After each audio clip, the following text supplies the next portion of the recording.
Welcome on in, everybody. This is going to be season 7, episode number 20 of the Outlap F1 podcast. It's our 2025 Canadian GP review show.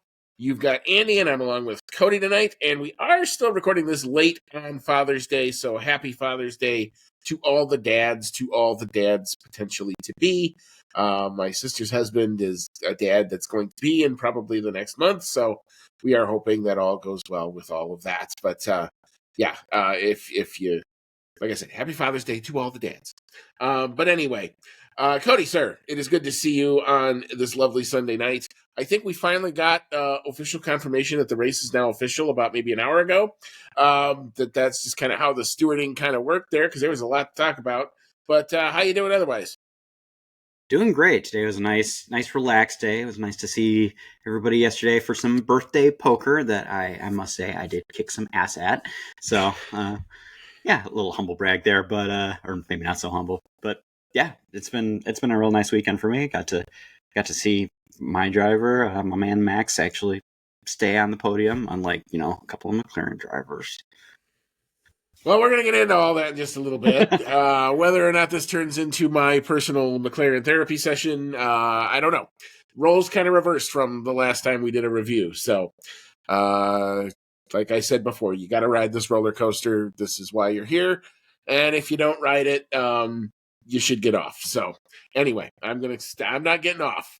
Let's put it that way. So, I'm here, good, bad, or indifferent, even when they sometimes annoy me. Like, I was annoyed at least a little bit. I was annoyed a lot, but we'll get there today. But anyway, you can find our show. Welcome along if you have found our show. You can find us over on Blue Sky, on X, Instagram, Discord, Reddit, and, of course, here on YouTube at Outlap F1 Podcast is the handle for all of that. If you enjoy what you're hearing and you even like what you're seeing, you can do us a solid and click either the like and subscribe button on YouTube, or you can smash a 5-star review on your favorite podcasting app, specifically, hopefully, Apple Podcasts or Spotify. Those are our two biggest ones. You can email the show, outlapf1@gmail.com. We'll get your comments to us. Thank you so much to everyone who continues to support the show, including Dean Warwick, Yuri Dolchester, Paul Weaver, Quentin Warden, Kevin Kelly, Regan Stanzik, Timothy Brown, and, of course, Jonathan Scott. If you'd like to help us out with a small little monetary donation, we do put a link in our show notes for it. You're not obligated to do so. Whatever you want to give is totally fine with us. $1, $5, we're not asking for a lot. It does go back into the show. It does go into keeping our recording platform working, mobile internet up and working when we need it, and allows us to record in some odd spots every now and again when we have to do that. So thank you to everyone who would like to do that. And like I said, you're under no obligation to do that. Just listening to the show is, quite frankly, payment enough for me. But anyway, the particulars now out of the way, we will start, as we always do, with our headlines of the day. Cody, I'll let you go first here. What you got? I can still wear my Red Bull cap. I had teased before that maybe it was time to make the switch over to the McLaren cap that I have, that you are also wearing. I had been feeling, and it still might be the case, that Oscar was going to run away with this championship. But at least today we saw that there was a little bit of hope. Max finished second. The McLarens were both off the podium. Now, I'm not rooting against them or anything, but it does help Max's case. And on top of that, he did not get a race ban yet. Well, I didn't think he was going to get a race ban. Somebody tried to maybe goad him into one, but we'll talk about that as it turned out to be quite a lengthy post-race. I think the race ended at 2 p.m. local time, or 2:30 p.m. local time. I don't think we got a final result until 8:30. That tells me that there were one too many inquiries, and that stop letting the stewards go to dinner. If you make them be hungry, they'll rule quicker. That's what you have to do. You have to lock them in the room and don't let them go out to dinner. But anyway, that's a rant for another time. My headline of the day is really simple. God dang it, I hate when I'm right sometimes. I had a funny feeling about this track for my team going into this weekend. It was confirmed a little bit on Friday that were kind of ugly sessions. It got more confirmed on Saturday. And despite their best effort to try to do some interesting strategy, and I thought that they put both their drivers in the best possible position based on their strategy. The car just wasn't enough there around this track. Let's be honest about it. And then two, the big moments, the clash between teammates. Didn't have that one in my bingo card, but we've been saying that it was kind of one of those inevitable things. It's bound to happen at some point. At least now it has. We can kind of react to it. We can talk about it. We can try to move forward from it as best we can. But yeah, not a great weekend, and I kind of felt it coming. I just every now and again I get these feelings, and I hate it when I'm right. All right, so we will rewind back to Saturday with the qualifying recap. And some of you may have already heard, I tried to get the sound queued up, and it probably played for a little minute there. It worked. Yes, at least we know that it works tonight. So let me tee this back up, and we shall start with. All right, so going out in P20 was the Alpine of Pierre Gasly. P19 was Liam Lawson in the Racing Bull. He had himself a very rough weekend. We will definitely try to detail that a little bit. Just almost as painful as Lance Stroll, who was back, but not making it out of Q1. I don't think most of us were really surprised. P17, this was a surprise, especially given the early practice form. Carlos Sainz in the Williams. Not a happy bunny with his team, I think, at all. P16, just missing out on getting out of Q1, was Gabby Bortoletto in the Kick Sauber. P15 was Esteban Ocon in the Haas. P14, his teammate Ali Behrman in the other Haas. P13 was Nico Hulkenberg in the other Kick Sauber. P12, Franco Colapinto in the Alpine. P11, just missing out on Q3, but having to take a 10-place grid penalty for overtaking under red flag was Yuki Tsunoda. Ouch. The top 10 from 10 to 1. P10, much better result here for Williams was Alex Albon. P9 was Isaac Hadjar. P8, Charles Leclerc, who had some Q3 issues, along with P7, Lando Norris, who also had some Q3 issues. P6, one of the stars of qualifying for me, Fernando Alonso in the Aston Martin, wringing the neck out of that car and getting it up there. P5, early form looking good early for Lewis Hamilton. P4 was Kimi Antonelli in the Mercedes. Solid effort with harbinger of better things to come. P3, all he could do. Didn't really have a good rhythm going into qualifying, but Oscar Piastri does manage to get it into P3.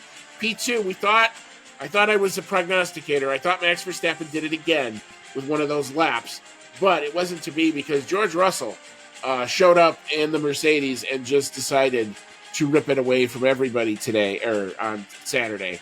A 110.899, a pole lap, an amazing pole lap right at the end to give Mercedes the pole here. All right, Cody, big thoughts here in the qualifying. Big one for me was that Lando Norris was not anywhere as far up the grid as he should have been. It looked like the McLarens, pretty much from the practice sessions, were not going to be as successful here as they have been at just about every other race this year. They were having some trouble putting in good times in practice, and we always take practice times with a grain of salt, but even so, they've been up near the top of just about every practice session so far this year, and they were lacking a little bit there. They were having a hard time making the chicanes kind of near the end of the lap. And yeah, coming into this session, Lando Norris, unfortunately in Q3, wasn't able to put in a great first lap time because he did miss one of those chicanes and just had to put in something, a lap time to make sure that he wasn't starting all the way down at the bottom. But yeah, unfortunately for him, not able to really put in a truly representative lap time, which meant he had a lot of work to do today. Yeah, he certainly didn't do himself any favors. He actually, on his second qualifying attempt, I believe he actually hits the wall on the outside of turn 7, which is not a place you would expect that to happen. Trying to wring the car out probably for everything it was worth, and probably asked a bit too much of it. Was pretty much what I saw. Because they would have moments. It's not to say that they didn't have moments where they could put a lap together, but it just wasn't consistent. Across the qualifying, it seemed. There was a potential that he could have been out in Q1 had he not had to put in. He had to use a second set of soft tires in Q1 just to get out of that session. And, that puts you behind. He gets out of Q2, no problem, and it kind of resets. But, again, he's got now a used set of soft. A lot of other competitors going after the medium tire because, again, we had that C6 tire.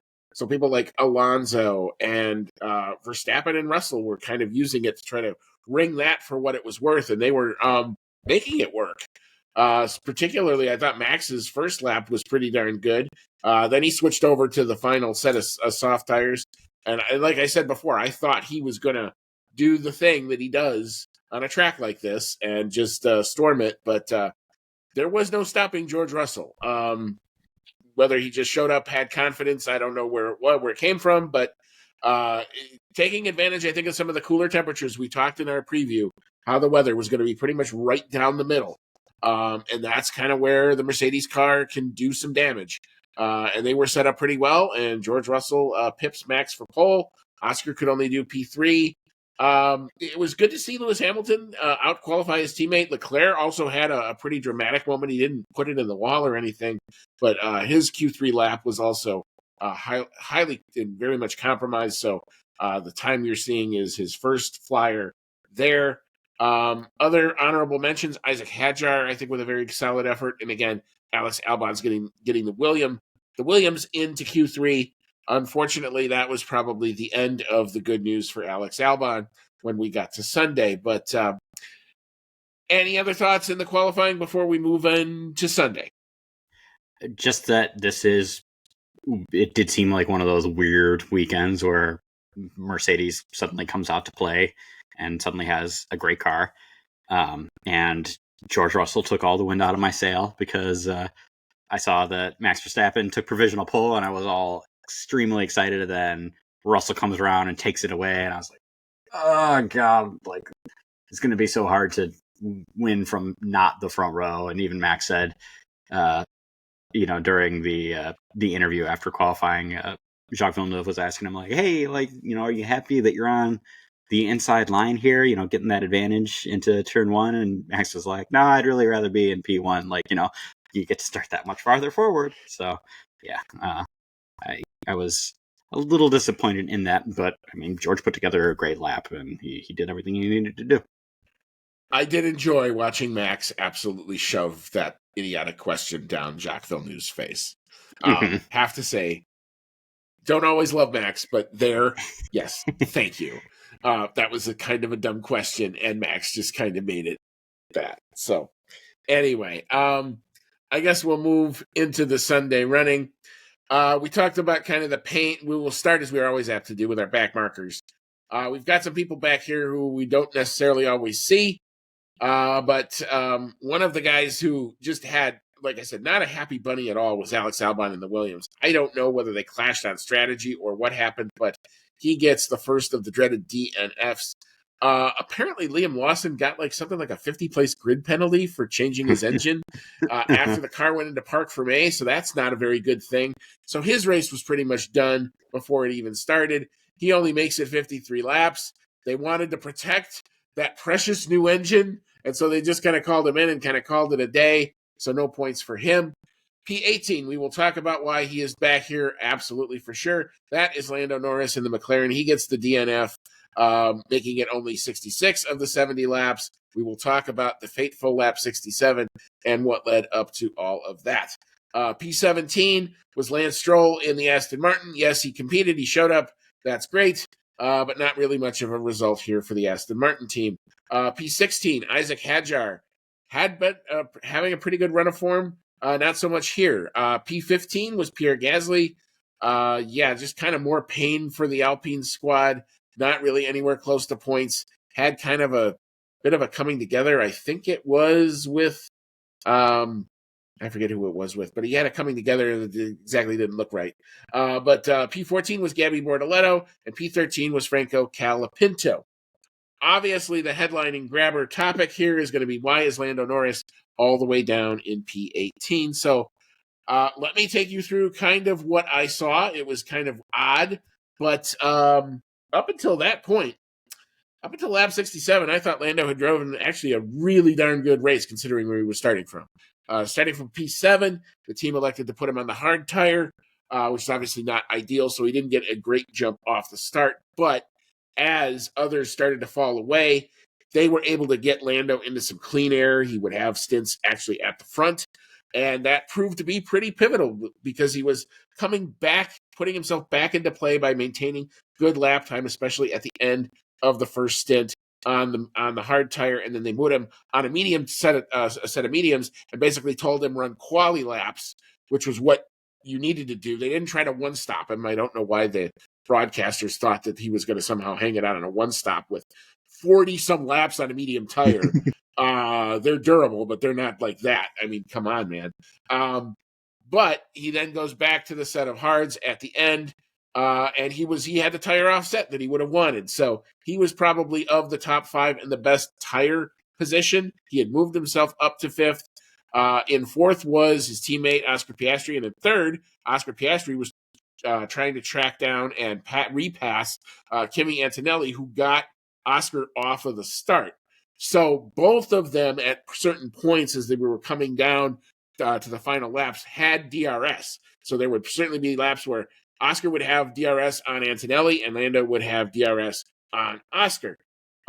It definitely felt from the timing, at least, that Lando was probably the quickest of the 3.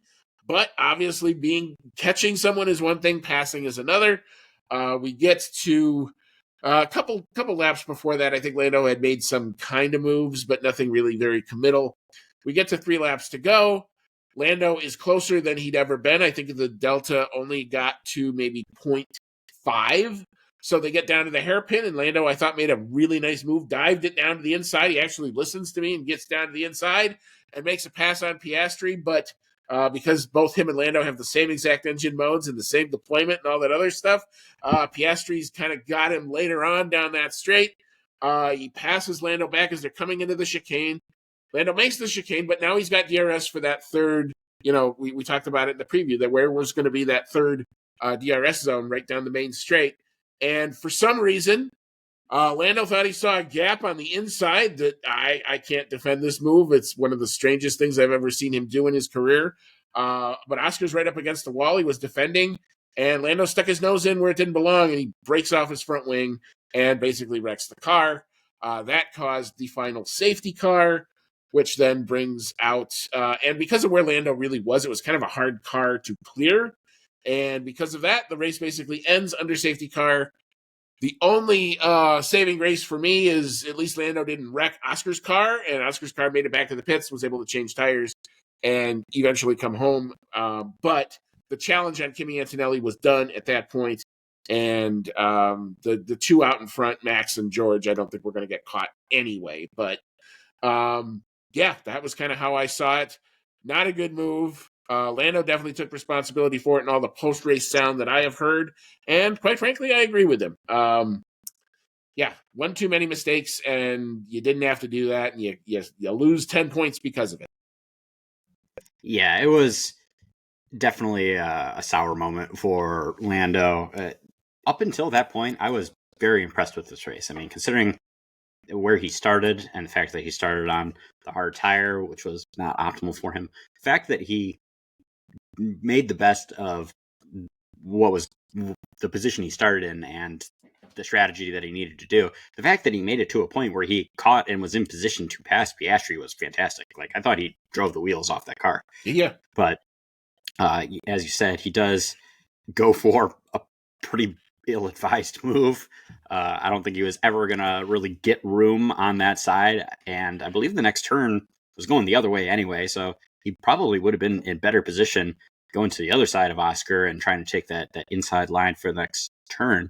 But yeah, he decided he was going to try to squeeze it in around that side. And yeah, pretty much, I don't think he was ever going to have room. And the gap just closed up on him even that much more. And it was never there. Said, there was no gap. It was never really there, but it got closed even more. Yeah. And as you said, he got really lucky that things were not worse. Like, yes, he took himself out of the race. That is bad enough for his championship hopes. But, I mean, hit like that, he could have wrecked Oscar Piastri's suspension as well. He could have given Piastri a flat tire. And by that point, like Piastri would have had to go around like the whole track with a flat tire or suspension damage or something. Like, it coulda been really ugly for both of them. They just pretty much gained an entire race worth of points on, over Max last race that had the potential to become undone for both of them. So he got really lucky that it was only his race that he wrecked. Yeah. That said, he was very open immediately on the radio saying, look, guys, it was stupid. It was my fault. That wasn't going to happen. Lando is usually really hard on himself, but I do give him credit for admitting it's his fault when it's his fault. Like, we all saw it on the broadcast how that went, and that it was pretty much nobody's fault but his, and he was very open about admitting that. So I give him points for that. But like I said, before that, he was driving a fantastic race. He had set something like five or six. He had set something like 5 or 6 fastest laps, especially on that medium tire. He had the race pace was humming, and I think he closed down when they came off in the second stint.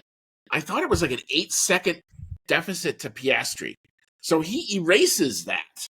And as Piastri's trying to bump up against Antonelli, and Antonelli's defending like mad because he's got the potential to have his first podium. And, kudos to Kimi, who defended really well, because Oscar can pull moves off. We've seen that. And Oscar's not afraid to hang it out there and let the other guy make the decision, and never quite got to that point. So kudos to one Kimi Antonelli on the mega defense there, number one. But yeah, I mean, there's my comment, and I think I texted this to you, is there's no universe where that move ever works. Nope. I don't see it. I've watched a ton of onboard from that guy.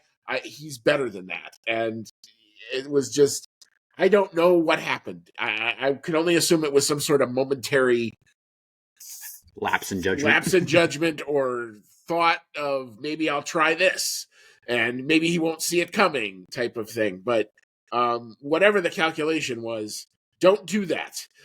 Because, I mean, if nothing else, what he should have done there, in my opinion, is to go back around and put the same move on at the hairpin again, because he clearly had the better tires than his teammate. So where can you maximize that?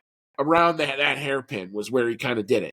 And it was just kind of weird on the timing. All of a sudden, his timing just kind of froze. And it was really weird because everybody else kept registering. And I just kind of went, oh, that's not good. And then the onboard catches up to where the tire, it's like 45-second delay. All I heard was thud, thud, thud. And I went, yeah, that tracks. Yeah, that tracks. So did not send my hat flying because I was actually at my sister's, who was being, one, very accommodating and letting me completely take over her basement with my entire setup of stuff, and two, thank you to her husband for allowing all of those devices to talk to her Wi-Fi, because otherwise the Wi-Fi that I brought wouldn't have worked. So I was actually grateful that at least I could watch said race, even when the result necessarily wasn't all that great. All right, so we'll leave kind of Lando there. So he actually did get a 5-second penalty for causing a collision. Not that it really matters. I think he may have gotten a penalty point for it. I'd have to double check, but I think that was really the only thing that came out, because the stewards had a whole lot of stuff that they wanted to look at. But anyway, we'll talk about that in a little bit. But moving on into the midfield, P12, starting from, I think, Ottawa, Yuki Tsunoda comes back and makes it back to P12.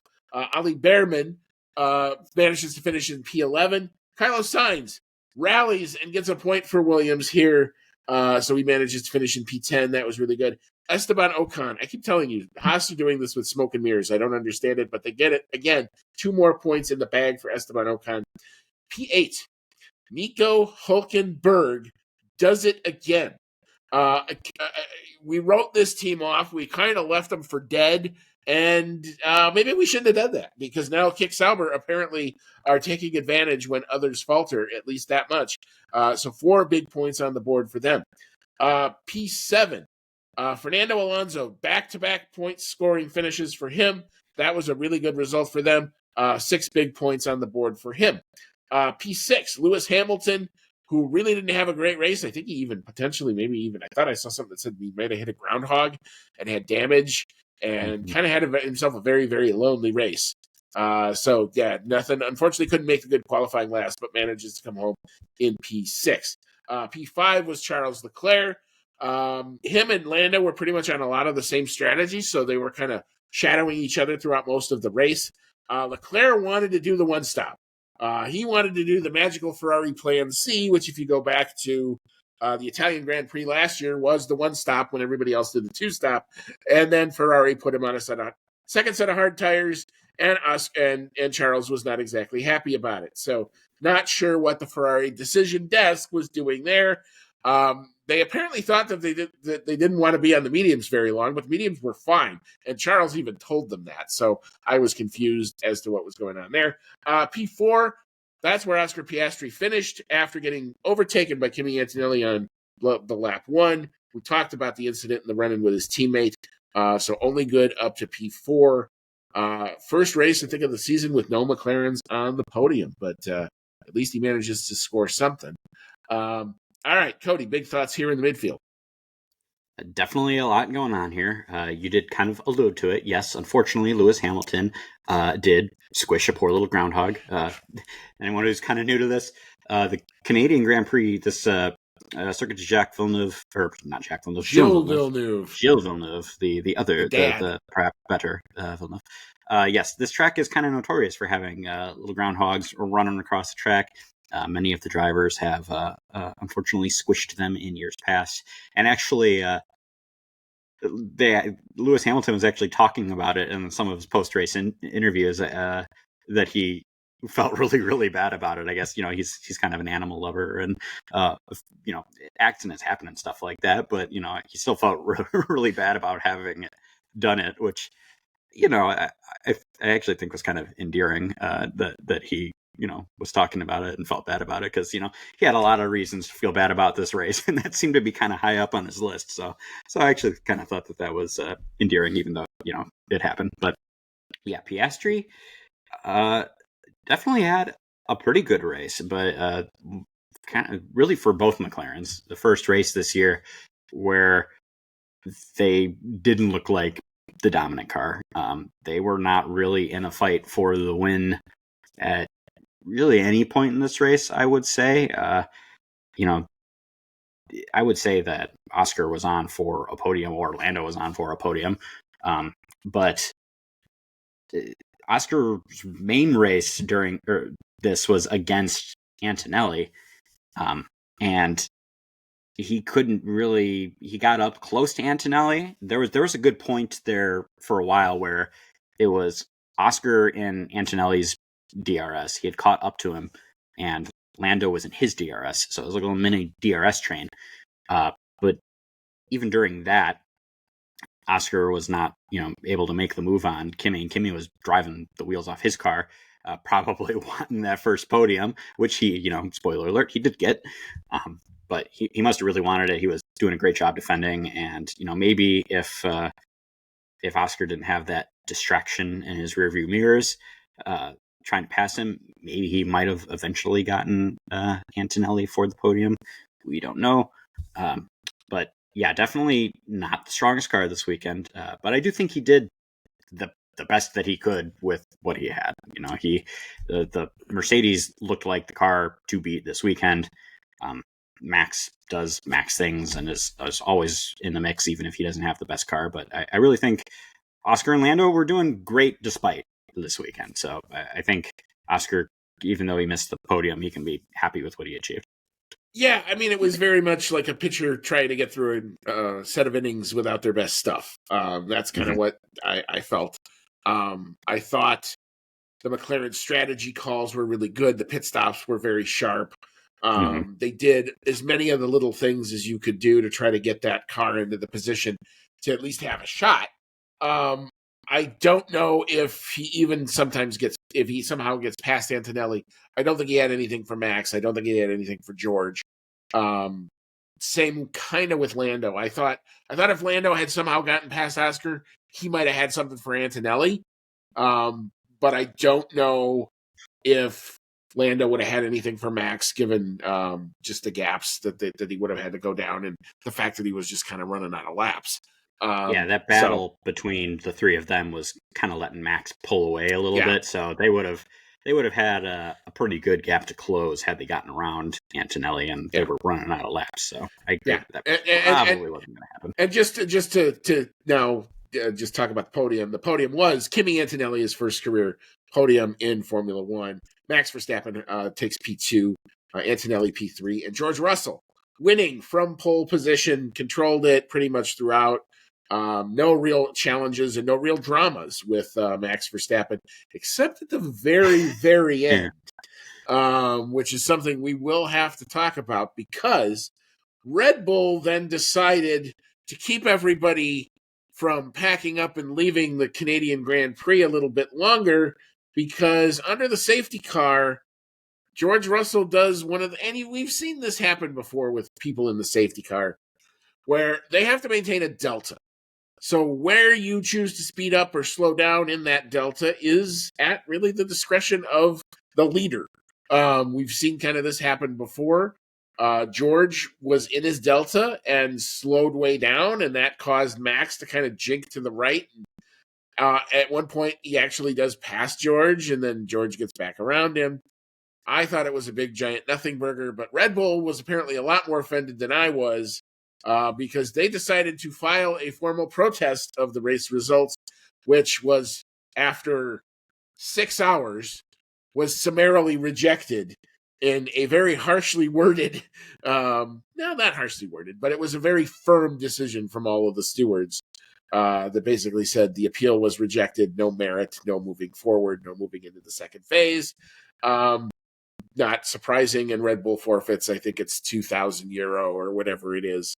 But it kept everybody there really late because that was the last thing that had to get heard. There was also some kind of craziness under the safety car because where Lando wrecked, it meant that everybody had to go through the pit lane. So at certain points, there were drivers who technically ran a bit of afoul of some of the safety car procedures, but all of those drivers, I think there was like 6 or 7 of them, were eventually all let off with warnings. The big headline of that was, I think Oscar Piastri was in that group, but they were all, like I said, ended up with a warning. So lots of double clicking and refreshing the FIA website. Oh, how fun.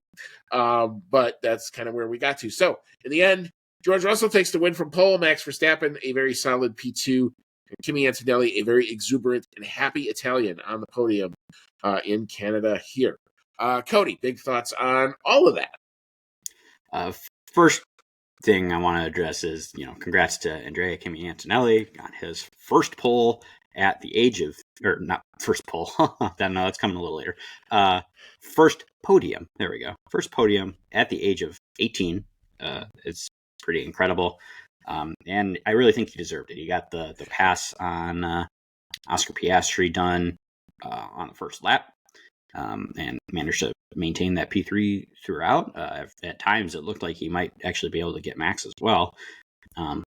Unfortunately, wasn't quite able to make it around to do that. But yeah, he definitely had to go through some trials and tribulations. He had to hold off 2 very speedy McLarens near the end of the race. And yeah, I think he drove very, very well. A well-deserved first podium. Now, I was really gunning for Max there at the beginning of the race because he was trying to take the fight to George, was staying in DRS for a little while. At the same time, I was going, please, for the love of God, don't burn your tires away doing this again. Yeah, so he pit really early. Max did. He pit really early for changing to the hard tires because those medium tires were pretty fragile, which a lot of the drivers noted. And I think when he went to his next set of hards later on, too, he also pit quite a bit before everybody else. But yeah, Max, holding on to second place. And George Russell, despite the fact that, I think he annoys me a little bit sometimes, he is a really good driver. He was pretty much in control of this the entire race. So I do think it was well deserved. Now, as far as that little bit at the end, you don't know exactly what's going through his head, and he's never going to admit to anything if he was thinking it. it does kind of look like that maybe he was, especially, it does look like he was stomping on the brakes to try to get Max to pass him. And he does come over the radio really quick and be like, "Oh, Max passed me under, the safety car." And the whole reason Red Bull protested it is because it did look pretty blatant when you look at it the first time. Well, It does look like he yeah, was I trying to mean, get Max goaded into a penalty. yeah, I mean, you could look at it like George was trying to set it up, and that I think was the allegation, was that George kind of made that happen because he could, and it was a situation that didn't have to happen. There was no potential for a restart. They never let any of the lap cars go by. They never got to the point where it looked like there was ever going to be an actual potential restart. They didn't stop the race. They didn't throw a red flag. They didn't do any of that stuff. So, yeah, I mean, It looks like that. I'm not saying that's yeah, I what mean, it was. there's no way to know. And look, I mean, up until now, I've always had a pretty high opinion of George, but this was kind of a weekend where I really do think this was kind of the first time that I think we saw what he'll do or how he acts when he's feeling himself a little bit. And Mhm. I don't know that I necessarily liked everything that I saw. Um, from the goading comments after qualifying, like, he made a really nice statement, and he said, "Look, it was one of the few laps in my career that I've ever felt goosebumps." That was cool, and that's fine. But then talking about points and trying to get Max to say something, and Max not trying to say anything. I get the whole trying to goad your opponent and playing a psychological game. I don't know that George is great at it or not, but I get the sense of he's the kid in the back. Like, I've said this before about him sometimes, especially when he puts his GPDA hat on, that he'll sometimes be in the back and be the guy that go, "Oh, you did that. Oh, I saw you. Jumpstart Norris." Like, I've seen that one, seen that act before a couple times. Or Jumpstart Max. Um, I don't know. I think he's got to be kind of careful about his narrative, because from what I saw, at least in reaction to him this weekend, yeah, he gets a win and it's great, but I don't know if he made a whole lot of fans, and if anything, I think he lost a couple. Kind of my I, thought. as far as the penalty points comments that he made after qualifying, about that, he's got a few more penalty points to play with. I'm actually of the opinion that I thought that was kind of funny. It was just, a little bit of a prod, sure, and it probably was going to annoy Max, but I kind of think, who knows? I felt like it was just kind of in good humor because of the situation. And, maybe he and Max have had kind of a tenuous relationship in the past. So I'm sure Well, he it's clear they enjoyed don't the like each opportunity. other. We know that. Yeah. It's very clear I'm they sure do he not kind like of each other. enjoyed, kind of digging in the nail a little bit there. But, uh, yeah, like going back to the slamming on the brakes during the safety car, who knows if it was intentional or not? I'm sure his argument is he was just trying to make the delta, and it really was kind of like as you worded it, a nothing burger, because nothing really happened. Yes, Max slightly overtook him, which technically isn't allowed, but it really seemed to just be that he didn't know that George was going to stand on the brakes there, and nothing really came of it. So I understand Red Bull lodging the protest because they could, and they probably just wanted people. They probably wanted the FIA to say, "Hey, that was okay," so that they can use that to their advantage at some point down the road. So that But later on, when the later situation's on, when reversed, Max pulls that same crap, that they can be like, "Oh, you said it was okay before." Red Bull does that a lot, where they'll kind of do these protests and inquiries and stuff just so they can pull that shit later on themselves. Which you take that for what you will, but um, all in all, like I said, we just it's have to starve the stewards so they make their decision faster. yes, yeah. It was too bad that we had to wait until only a couple hours ago to actually know. Okay, is this what the points actually are? Okay, good. Yeah. But anyway, yeah, I mean, like I said, I don't know that it was it was egregious. It certainly wasn't egregious, but No. George is gonna be one of those guys who kind of wants to play around the fringes a little bit. Um, so we'll see. We'll see. We'll talk about it in the fan emails. There's definitely some mention of him. So anyway, we'll kind of leave this here. All right. So I guess that's what we'll do. We'll leave this here. We'll come back. We're gonna take a quick break. We'll re-rack. We're gonna recap what this did to the points. Definitely had an effect on the driver standings for sure. And there's some oddities in the constructor standings. When I actually looked at it, that kind of said, "Huh, you did good, and yet you're worse." So it's kind of weird. But anyway, we'll talk about it, and then we'll open it up to your thoughts on the weekend in the fan email segment. We've got some great commenters here as always. Thank you so much to everybody who contributes to that part. We'll hand out some awards. We'll talk a little bit about predictions, and then we'll set up the next Grand Prix, because now it's the European season proper is now upon us. We're pretty much done with flyaways now for a while, so we'll kick it off with Austria and then Great Britain, and before you know it, we're going to be racing around Europe. So back to waking up early for our Formula One, but that's okay, because that's what we love doing. So come on back. We'll get into all that in just a little bit.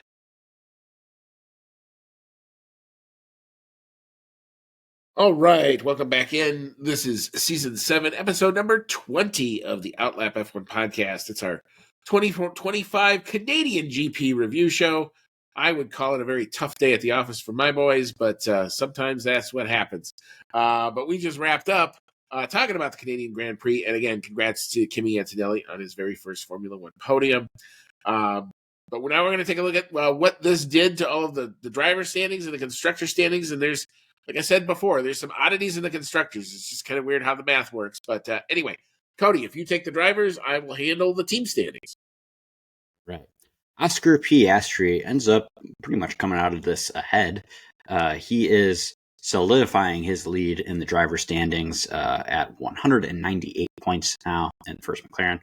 Lando Norris still well in second place in the other McLaren, but he, due to his DNF, drops down a little bit in the race. So he is at 176 points. Max Verstappen, nice P2 on the day. Slowly clawing back some of those points that he lost because of mishaps in the previous race. He's sitting at 155 points. George Russell, big earner of the day. He is in fourth place in the first Mercedes, up at 136 points after that well-deserved win. Charles Leclerc, still the first of the two Ferrari drivers, in fifth place at 104 points. And Lewis Hamilton, unfortunately, not able to convert his qualifying better than Charles Leclerc into finishing better than Charles Leclerc. He is in sixth in the drivers' standings in the other Ferrari at 79 points. Andrea Kimi Antonelli gets his first podium in Formula One, which is fantastic. Many good things to come for him. He's in seventh place with Mercedes at 63 points. Alexander Albon, despite not getting any points this weekend, and he pretty much had a really rough go of it in the race today, to be fair. No points for him today, but he is still in eighth place for Williams at 42 points. Esteban Ocon, on the other hand, did manage to squeeze a few points out for Haas in this race. He and I would say Hulk really doing magic for their teams, managing to capitalize so far and get points even when those cars, historically haven't really looked like they deserve it. He is just holding on to ninth place with 22 points. And then Isaac Hadjar, just right behind Ocon now at this point. Hadjar in 10th place in the standings for Racing Bulls at 21 points. Yep. So moving into our team standings, McLaren, Mercedes, while they had a bad weekend at the office, still maintain a pretty healthy lead in the constructors' standings for sure. They are up to 374 points on the season. Second place, Mercedes has now taken it back from Ferrari, so they move up one spot and are up to 199 points with a P1 and a P3. 40 good points on the board for them this weekend. They outscored pretty much everybody else, so it was a Mercedes domination as much as you could get. P3 was Ferrari. They check in with 183 points. P4 is still Red Bull Racing Powertrains. They check in with 162 points. P5 is Williams. They're up to 55 points. They did get a point from Signs there today. P6, again, it's kind of odd how they managed to do it, but Haas Ferrari on countback are up to P6. P7, Racing Bulls, also on 28 points, along with Haas, but they actually dropped one position this week. P8 is Aston Martin. They move up a position in the standings, thank you to Fernando Alonso. And P9, despite the great result for Nico Hulkenberg, Kick Sauber actually goes down in the constructor standings. Kind of just an oddity of how the math worked here, but they are up to 20 points, putting some distance now on P10 Alpine, who apparently the hot rumor is they may be letting their CEO go, Luca Di Maio, in the near future. So we'll have to stand by and see if that gets confirmed. More drama and changes over at Alpine. Wow. It's a revolving door over there. Yeah. But anyway, that concludes our standings. And now you've heard our takes on the Canadian Grand Prix. It's now time to open it up to your takes on the weekend in the fan email segment. Like I said, we've got some great contributors here. Cody, your time to shine here, sir. What do we got? All right. Our first fan email comes in from Rachel Fleming. Thank you, Rachel. And she says, well, what an ending to the race again. Oh, Lando, that was silly. At least he didn't blame Oscar at all. That incident was where Lewis and Jensen hit each other in 2011 as well. And I've actually seen a lot of commentating on the similarities between these two accidents. That might be a world championship flashpoint and put him big time behind Oscar. George wins. Brilliant quality turns into a brilliant win. Max put him under some pressure, but he kept his cool for the whole race. Get that contract out, Toto. Brilliant first podium for Kimi as well. Albon had the race from hell. Even before his power unit gave up, he was never going to make the one-stop work. He was going so far back that he might have ended the race in the USA, let alone last. Talking of last place, I made a little prediction that Stroll wouldn't get out of Q1 and wouldn't win. I was 100% right. Brilliant. That move on Gasly was very poor. Oh, yeah, we didn't really talk about that. We'll get to that in just a second. That was the one I couldn't remember. It was Gasly and Stroll. Alonso watch, more points. Looked on the pace all weekend, and his comments about racing, not testing, brought me a chuckle. Sauber watch, more Nico points. He really is dragging the Sauber to places it shouldn't be. I wish people would give him more credit.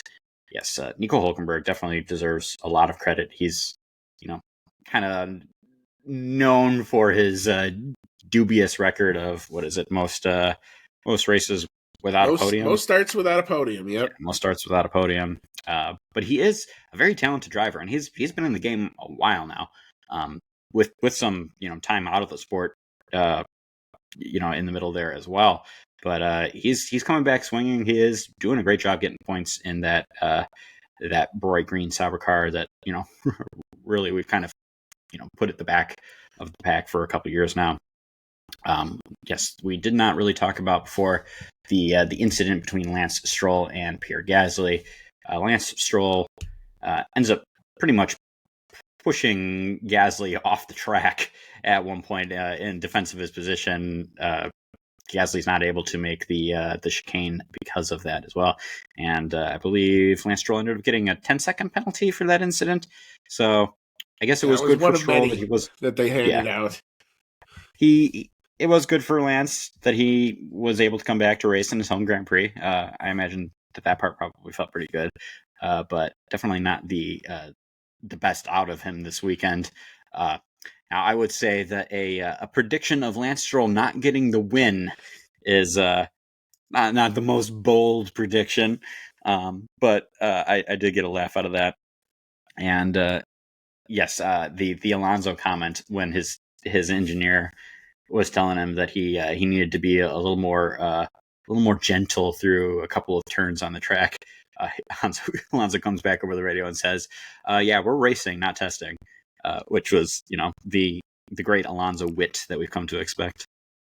Yep, and that was actually relevant, and I loved every minute of it. So, yeah, it was fun to watch Fernando get a little spicy. That's always good. It's nice to see him back and being engaged. It looks like the Aston Martin upgrade has definitely brought them at least back into play. They're definitely into Q3 a lot more consistently, and they've had points the last couple times. And so Alonso's gotten on the board and feels like a racing driver again. So that's good.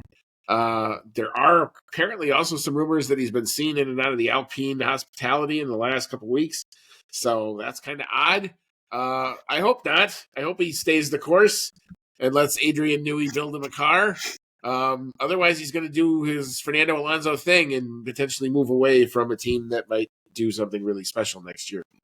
My lord, if he goes back to Alpine at this point, I don't know if Flavio's got his number or something. I was going to say if he goes back to Alpine at this point, that's got to be like the icing on the cake for bad career decisions for Fernando Alonso. The fact that it's even on the table is just kind of amazing to me. And in all honesty, the fact that I hear it, the fact that people are reporting it, just makes me shake my head. So again, don't know, not confirmed. We'll sit back and see what's going to happen there. But yeah, I mean, we talked about the Lando incident. No blame to Oscar there. It is very similar to the Lewis Jensen incident from 2011. That's the one where Jensen actually went to the back. He actually had suspension issues and went back to the back, and because of all the safety cars and the epic rain and everything else, somehow managed to pull that car all the way back through the field like 4 times to get the victory. And just a crazy, crazy race. I've yet to see a race its equal on crazy factor. But it did remind me of that very much too. We talked about one. Oh, go ahead. I was going to say, here's a question for you. How do you feel about George Russell not having a contract for next year for Mercedes yet? I keep waiting till the summer break. I think that's the natural point at which you're going to see a lot of that stuff happen. I don't think most people want to have one. They're not in Europe, so I don't think they want to announce stuff until they're kind of near their home bases anyway. So they can kind of control the press conference and control the narrative as best they can. So I'm not surprised, but I don't get why they would, unless Toto's really trying to see if Max has an idea that he wants to move. But as we've talked about on the show, that exit clause appears to be closed. So don't understand that. So it wouldn't be the first time a driver's been bought out of a contract, though. No, right. I mean, and Toto's got deep pockets, and we know that, and we know drivers' salaries are not part of the cost cap, so they can get stupid with it if they so choose. But I don't.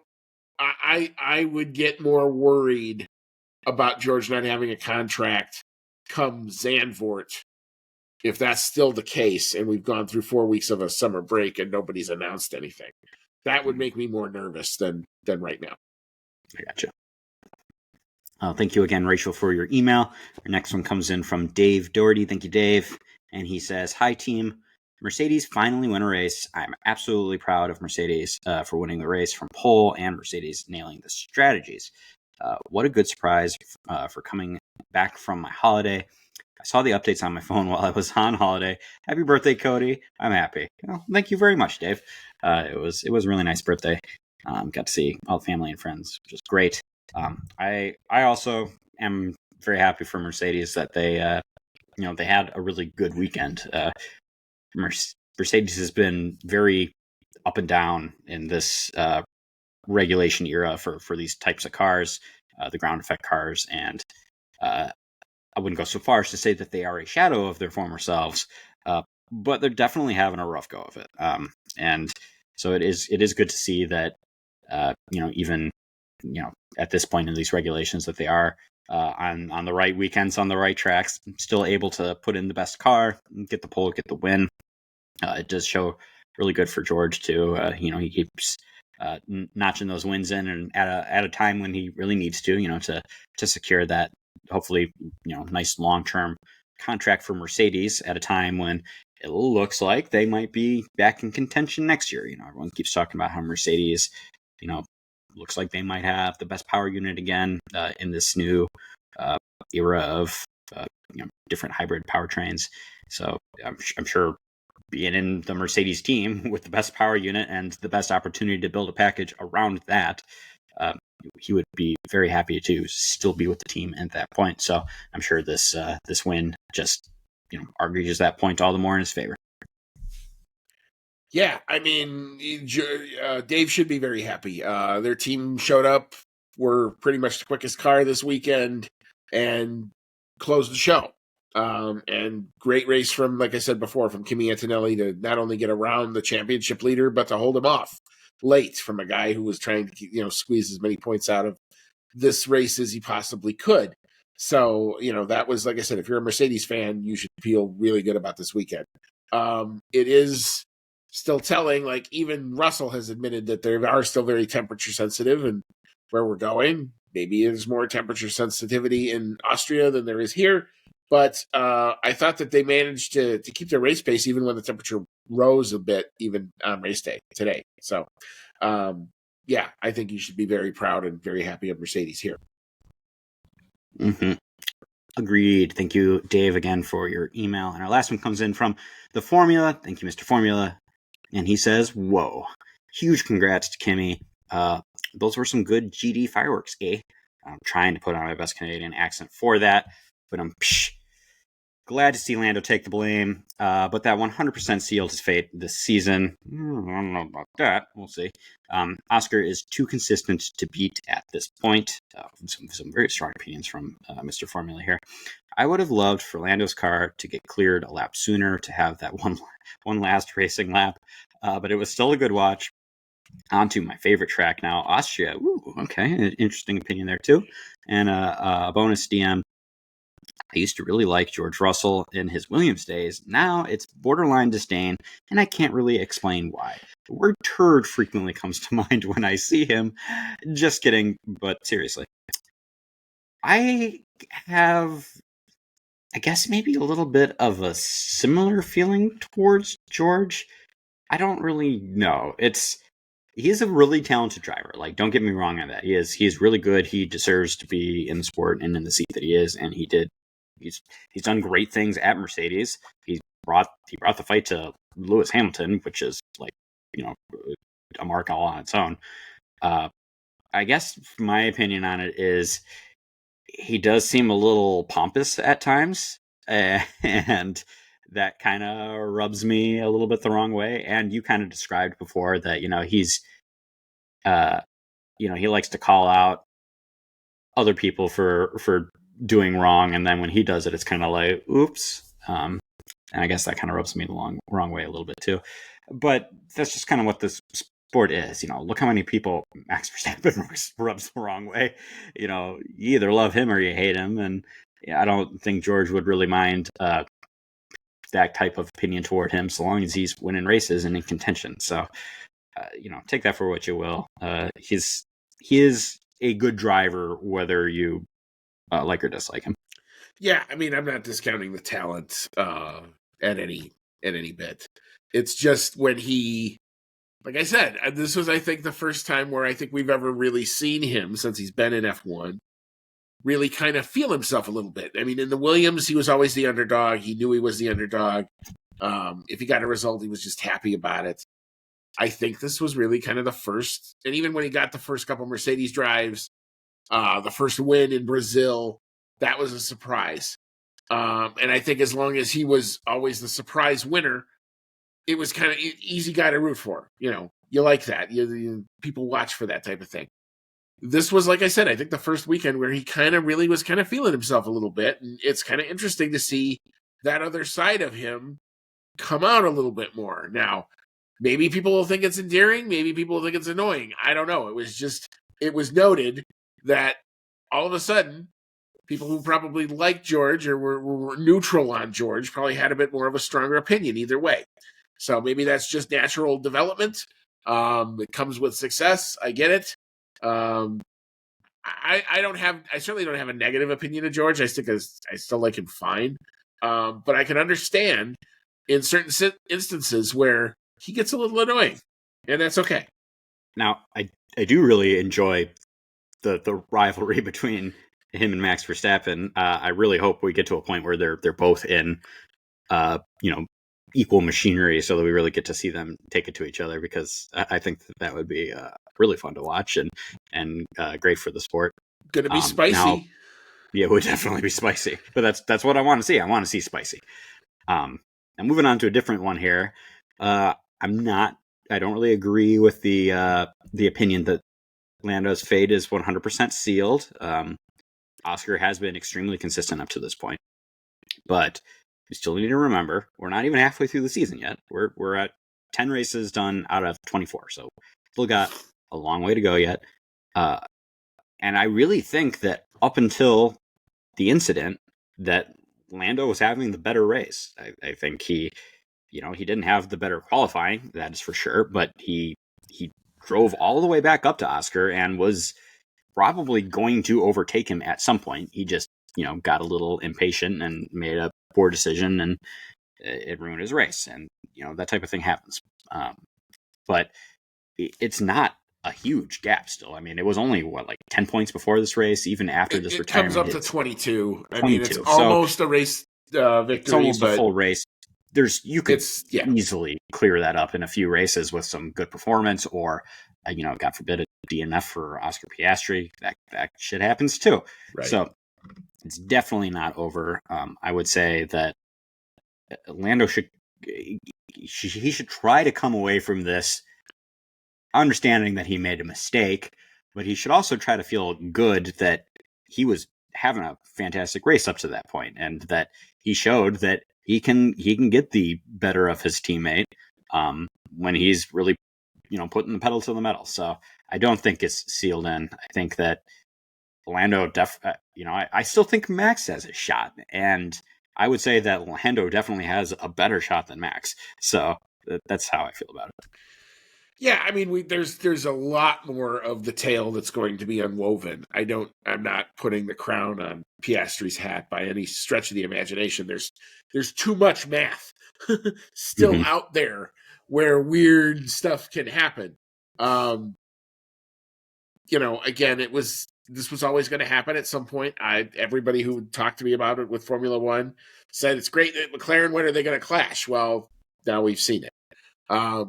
The question is, where do we go from here? If it becomes a recurring thing where they're constantly banging into each other, you're going to see team orders come out probably really freaking fast, because that team knows what position they're in and are not going to have things collapsing because their drivers make mistakes. I think this one will get forgiven and quickly forgotten, and everyone will move on. But that having been said, Lando needs to just relax, don't even look at the championship standings, and just go racing. Too many mistakes in qualifying because he's trying to wring the car out when 98% would have been P4 and you would have been fine. If that's where the car is, that's where the car is. Sometimes that's just how you have to go. But yeah, I mean, like I said, there's no universe where that move ever gets made. Like I said, I've watched a lot of Lando onboards. I was not a fan of the move at all, and shit happens. Yes, it does. Thank you again to everyone for your emails. We really do enjoy you contributing to our show. Yes, very, very much so. Thank you to everybody who popped in a comment here or there. All right, so we will move into our awards, and we shall start with the rubbish. Don't have quite consensus here, but this is going to be kind of interesting. So, Cody, I'll let you go first. What you got? So I actually put this in and maybe have changed my mind a little bit as we've done the show. I had put in my rubbish award here, going to the little stunt that George Russell pulled at the end of the race. My feeling on it was that he seemed to be maybe manufacturing a little bit of drama when he had already won the race. Now that, I've maybe listened to some other opinions, maybe it doesn't seem like it was really, we'll never know if it was that intentional, and nothing really came out of it. I mean, hell, Max didn't even seem extremely bothered by it. It was kind of more the team wanted to put in the protest because they could. So that was my rubbish award. I'm not really sure that I feel as strongly about it at this point, but it's what I put here, so that's what I'm sticking to. So rubbish in one of those good smelling garbage bags, basically. Yeah, Okay, sure. fair Yeah, enough. there you go. Mine is pretty simple. Oh my Lando, where do we begin with this? And I've kind of already just kind of said what I really had about it. I don't know that I necessarily need to repeat it all, but it's calm down, just do your stuff, and sometimes a P4 or P5 is okay. That's probably the best advice I can give. Not every race has to be us wringing every inch and everything out of the car. It was clear from Friday practice that the car was not as compliant as it normally is. And sometimes you just got to deal with that fact. And the fact that they couldn't put full laps together all weekend, kind of a symptom of that. The fact that Lando was great in race pace and then gets to a certain point and makes a move that boggles my mind, definitely a symptom of that. Just get out of your own head, kid, and you'll be fine. Basically, all I can kind of say about that. So, yeah, it sucks to kind of call out my own guy, but got to do it here. All right, so we will move into analysis paralysis. Cody, what you got for this one? Mine goes to something that we didn't really talk about yet. My analysis paralysis goes to leaving Alex Albon, leaving him out to rot on the medium tires in what was maybe an attempt at going for a one stop. Never really got to see because we ended up having Alex Albon retire with, I think it was power unit issues. But he started the race on the mediums, and it became pretty clear early on that those mediums weren't going to last extremely long. And they just kept him out there and kept him out there and kept him out there. And he was falling so far back, and even came on the radio at one point and said, like, you guys aren't listening to me. I find that a little annoying. And he still stayed out there. And by the time they pitted him, he was all the way at the back of the field. Yeah, it did not pretty work. much race ruined.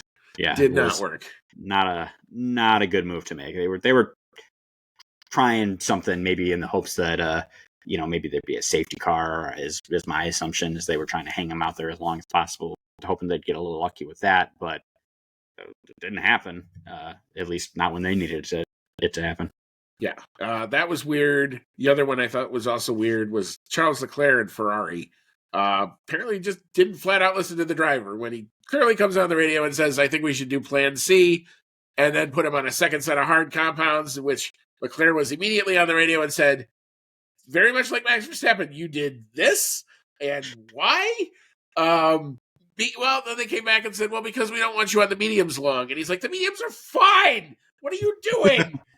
So to be a fly on the wall in that debrief would probably be quite hilarious. So Leclerc and Ferrari get my analysis paralysis this week. That one really cracked me up because they have the little radio snippet that they give us where the team's like, okay, we're thinking plan B, which is presumably, the two stop going hards to mediums, or hards to mediums. And he comes back and says, I'm thinking plan C, which is presumably a one stop, maybe, or that's what I figured. Than what they did. That's what I figured. But he was actually doing a pretty good job on his tires, I would say. And he was right on Lando's rear for most of that. Up until they made that decision, he was coming up through the field like Lando was. The part of the exchange that really cracked me up, though, is it's like we're thinking plan B. Oh, I'm thinking plan C. Copy. Like, it's kind of like, okay, like, yeah, we hear you. Maybe we're going to agree with you. And then he comes in and they just put more hards on it. To me, it was kind of like giving him the middle finger. Like, here's your plan C right here. Yeah. Yeah. So they definitely are going to have some fun things to say to each other after that one. Yeah, that one was definitely odd. Let's put it that way. All right, so we'll move into our dark horse of the day. I'll go first with this one. Old is still good. Fernando Alonso can still wheel a race car. Nice to see him being engaged again and now getting some points. So those are all positives. And I love the fact he told his team we're racing and not testing. So dark horse for me. Cody, what you got? I'm going to give mine to Nico Hulkenberg for still managing to drag the car into the points. And once again, it was pretty much on merit. Like I think he was going to finish P9 had without the Lando retirement, and there wasn't really anything at during the race that helped him into that position. It was pretty much green flag racing the entire time. There wasn't really any retirements in front of him, so he was getting it there on merit, which I find to be very impressive. Absolutely. Driver of the day. I think this one is easy. I know sometimes he wins this because of the fan vote, but Andrea Kimi Antonelli, congrats on your first F1 podium, sir. Not an easy feat for sure, and you're just 18 years old. Definitely makes Toto Wolff look very smart every time he gets a result. So Andrea Kimi Antonelli, clearly for me, because of the move at the start to get around Piastri, and two, the defending, which is the harder of the two things to do, driver of the day for me. Yep, for me as well. There's a lot of talk going into the season as to whether he was ready for Formula One. He didn't have the strongest Formula 2 campaign. So there was a lot of talk. Is he ready for this? But so far, he's had a very successful rookie season. He gets his first podium in his first season. And to get there, he had to defend from what has been the best car on the grid, the championship leader, and Lando Norris on fresher, faster tires. And he got that move done on Oscar first lap, and as I said earlier, was even looking like he might catch Max at one point. So, fantastic race for him. His podium was well deserved. Absolutely. All right. So before we hop on out, we do want to take a look at what we did in the predictions. Cody, sir, but not the best weekend for you on this one. You only got 2 points. You didn't get the quali time because you were quicker, and the quali times were just a lot quicker than what we had. And you got the prop bet because Max gets through the weekend, zero penalty points for him. I had a slightly better weekend. So I got 4 points. I got P2 on the podium because I had Max there. P6, I got the bonus pick because Lewis Hamilton slotted in there after the Lando incident. Did have the faster lap time because I did go faster than you there. And I got the prop bet too because I said Max was not going to get banned. So I take the lead in the overall standings 5-4, as I'm sure this is going to ping pong all its way until we get to Abu Dhabi. I'm pretty confident of that at this point. All right. So endeth the Canadian Grand Prix. It definitely was spicy. Definitely saw some fireworks. Now we move on to a track that promotes fireworks.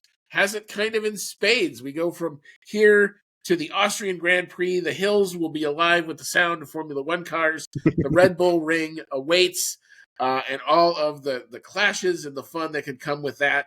That's another track where it's amazing and it's crazy, or it kind of is a procession. So I don't know what we're going to see. I'm hoping for the latter than the former, but we will get to that in I think a couple weeks time. I think we have a break. I think they're going to give everybody some time to get back to home base. So we'll take a week off. We'll re-rack. We'll come back with an Austrian Grand Prix preview about 10 days from now. But until then, Cody, any final thoughts? I do like the Austrian Grand Prix. It's definitely like the area around that track is definitely one of the prettiest places that they go on the calendar. I really enjoy the views there. I think it would be, for that reason, just a really cool race to go see because you get to enjoy that beautiful countryside. I'm a little nervous about it because of what happened last year. I'm hoping that Max Verstappen looks good there, but based on what happened last year, McLaren's probably going to be bringing their A game, and I'm just really hoping that they don't clash too hard on track this time. Yeah, I'm expecting my boys to show a little bit better now that they stubbed their toes a little bit, but sometimes that has to happen. So we'll see what all that brings. So for Cody, it's been Andy. Like I say all the time, take care of yourselves, folks. Happy Father's Day once again. And as always, may all your laps be fast.